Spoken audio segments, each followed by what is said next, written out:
నమస్తే వార్తలకి స్వాగతం. వివరాల్లోకి వెళితే దేశంలో ఎక్కడ లేని విధంగా రాష్ట్రంలో కస్తూర్బా బాలికల పాఠశాలలో అడ్మిషన్లు జరుగుతున్నాయని రాష్ట్ర విద్యాశాఖ మంత్రి నారా లోకేష్ తెలిపారు. శాసనసభ బడ్జెట్ సమావేశాల్లో కేజీబీవీ పాఠశాల అంశంపై పలువురు సభ్యులు అడిగిన ప్రశ్నలకు మంత్రి సమాధానం ఇచ్చారు. కేజీబీవీ పాఠశాలల ఉత్తీర్ణత శాతం గణనీయంగా పెరిగిందని, ఇతర రాష్ట్రాలతో పోలిస్తే ఆంధ్రప్రదేశ్లోనే అధిక వేతనాలు చెల్లిస్తున్నట్లు తెలిపారు. వచ్చే ఉగాది నాటికి జాబ్ క్యాలెండర్ విడుదల చేస్తామని తెలిపారు. పోటీతో ఈరోజు అక్కడ అడ్మిషన్స్ జరుగుతున్న విషయం మనందరం చూస్తాం జరుగుతుంది అధ్యక్ష. ఇప్పుడు కేజీబీవీ కార్యక్రమం అనేది, ఈ ప్రోగ్రామ్ అనేది సెంట్రలీ స్పాన్సర్డ్ స్కీమ్. అంటే 60% కేంద్ర ప్రభుత్వం నిధులిస్తే 40% ఆంధ్ర రాష్ట్ర ప్రభుత్వం నిధులిస్తుంది అధ్యక్ష. సో మనం ఒక నిర్ణయం తీసుకోవాలన్నా, జీతాలు పెంచాలన్నా కేంద్ర ప్రభుత్వం ఇచ్చే బడ్జెట్ కూడా పెంచాల్సిన అవసరం ఉంది. ఇంత ముందలే అంటే 3 రోజుల క్రితమే ఇలాంటి ప్రశ్న వచ్చినప్పుడు నేను చాలా స్పష్టంగా చెప్పాను. కేంద్ర ప్రభుత్వంతో మేము సంప్రదింపులు చేస్తున్నాం. మాకు అవుట్లే పెంచమని నేను ఆల్రెడీ వాళ్ళని కోరటం కూడా జరిగింది. దానికి అనుకూలంగా మంత్రి గారు కూడా స్పందించారు అధ్యక్ష. ఇప్పుడు ఎంటీఎస్ అనేది పెద్దలందరూ కోరారు. దానికి కేంద్ర ప్రభుత్వం కూడా ఒప్పుకోవాల్సిన అవసరం ఉంది.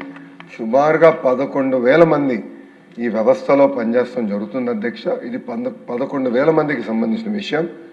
ఇది ఒకరికో ఒక 500 మందికి సంబంధించిన విషయం కాదు. సో ఆర్థికంగా మన కేంద్ర ప్రభుత్వంతో సంప్రదింపులు చేసిన తర్వాత, వాళ్ళు ఒప్పుకున్న తర్వాతనే మనం ఇది అమలు చేయగలుగుతున్నాం.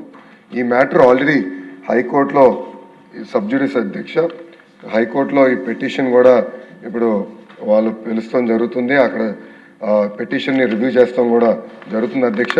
ఈ పిఏబి కేంద్ర ప్రభుత్వం అప్రూవ్ చేసిన తర్వాత తప్పనిసరిగా జీతాలు పెంచే బాధ్యత మేము తీసుకుంటాం అధ్యక్ష.